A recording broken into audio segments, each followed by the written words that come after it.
आज हम बात करेंगे पीएम गति शक्ति के बारे में।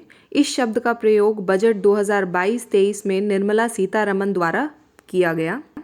पीएम गति शक्ति इकोनॉमिक ग्रोथ और सस्टेनेबल डेवलपमेंट के लिए एक नई अप्रोच है। इसके 7 इंजन बताए गए हैं: roads, railways, airports, ports, logistics and infrastructure, mass transport and one more, जो आप कमेंट सेक्शन में मुझे बताइए। इस अप्रोच के 2 अटूट हिस्से होंगे, एक क्लीन एनर्जी और एक सबका प्रयास। सबका प्रयास से मतलब है कि efforts of central government, state government, private sector all together. PM Gati शक्ति प्रोग्राम के अंडर प्रॉपर प्लानिंग होगी, इनोवेटिव मॉडल्स का यूज़ होगा, स्पीडियर इम्प्लीमेंटेशन होगी और टेक्नोलॉजी का यूज़ होगा। जो भी प्रोजेक्ट नेशनल इंफ्रास्ट्रक्चर पाइपलाइन में इन 7 इंजन से रिलेटेड थे, उनको पीएम गति शक्ति से अलाइन कर दिया जाएगा। पीएम गति शक्ति के under national highways network will be expanded by 25,000 kilometres और ये master plan for expressways will be formulated in the year 2022-23 itself. There will be a data exchange among all the mode operators like roads, railways, ports, etc. और इसके लिए design किया गया है unified logistics interface platform. क्या benefits हैं इस platform के? It will help in the efficient movement, reduce logistics cost and time, just-in-time inventory management, eliminating tedious documentation. आत्मनिर्भर भारत के तहत 2000 kilometres of network to be brought under Kavach. Kavach technology के under 2000 kilometre आ जाएगा। पर कवच है क्या? ये एक एंटी कोलिजन डिवाइस नेटवर्क है जो इंडिया में बनाया गया है to help Indian railways achieve the goal of zero accidents. 400 new generation Vande Bharat trains with better efficiency and passenger riding experience will also be manufactured over the next 3 years. 100 PM Gati Shakti cargo terminals for multi-modal logistics park over the next 3 years. 2022-23 में 4 नई locations पर multi modal logistics park setup किए जाएंगे through public private partnership mode. ये multi modal logistics park होते क्या हैं? They are officially defined as freight handling capacity with a minimum of 100 acres, specially assigned for storage, management, internodal transfer container terminals. Logistics Park will also provide value-added services such as customs clearance, quarantine zones, testing and warehousing facilities. So ये सारी facilities हमें एक multi-modal logistics park provide करता है।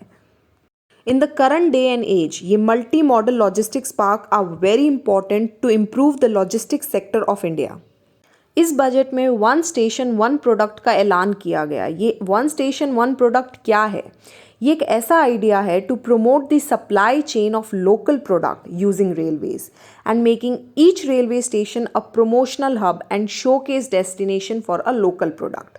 आप अपने किसी भी लोकल प्रोडक्ट को ट्रेन्स के ज़रिए कहीं भी ऑल ओवर इंडिया भेज पाएंगे। It takes forward the one district one product programme. The main idea is to help local businesses and supply chains to evaluate the logistics infrastructure of different countries. Logistics Performance Index is given by World Bank. India का rank 44 है। ये हर 2 साल में निकाला जाता है। Last 2018 में निकाला गया था। लॉजिस्टिक्स परफॉर्मेंस इंडेक्स एक इंटरनेशनल लेवल का इंडेक्स है। वैसे ही एक नेशनल लेवल पे भी इंडेक्स निकाला गया है by ministry of commerce and industry, जिसका नाम है LEADS index, logistics ease across different states. 2021 was its 3rd edition. 2018 में ये लॉन्च किया गया था। Top 3 states in India in terms of logistics: Gujarat, Haryana and Punjab. क्या टेस्ट करता है ये index? Mobility of goods and efficiency of logistics chain. कितनी एफिशिएंटली आप एक जगह से दूसरी जगह ट्रांसपोर्ट करते हैं। And also how robust is your supply chain. Union territories की कैटेगरी में दिल्ली ने टॉप किया, नॉर्थ ईस्ट स्टेट्स में Sikkim and Meghalaya top and Himalayan region में जम्मू एंड कश्मीर का बोलबाला रहा। Parvatmala programme, national ropeways development programme, ये एक इकोलॉजिकली सस्टेनेबल ऑल्टरनेटिव है to conventional roads in different hilly areas या फिर अर्बन एरियाज जो बहुत कंजेस्टेड हो गए हैं आजकल के टाइम में। इससे कनेक्टिविटी तो बढ़ेगी ही, कम्यूटर्स के लिए कन्वीनियंस भी बढ़ेगा, टूरिज्म तो बढ़ेगा ही बढ़ेगा। 8 ropeway projects for a length of 60 kilometers will be awarded in 2022-23. क्या आप जानते हैं on an average Indian spend 7% of their day in commuting to office, averaging less than 3 minutes per kilometer. National Ropeways Development Program will be taken up in public-private partnership mode. I think it is high time, seeing the pollution and the amount of traffic that we see in metro cities these days. This program is the way to go. Please do like and subscribe. Thank you.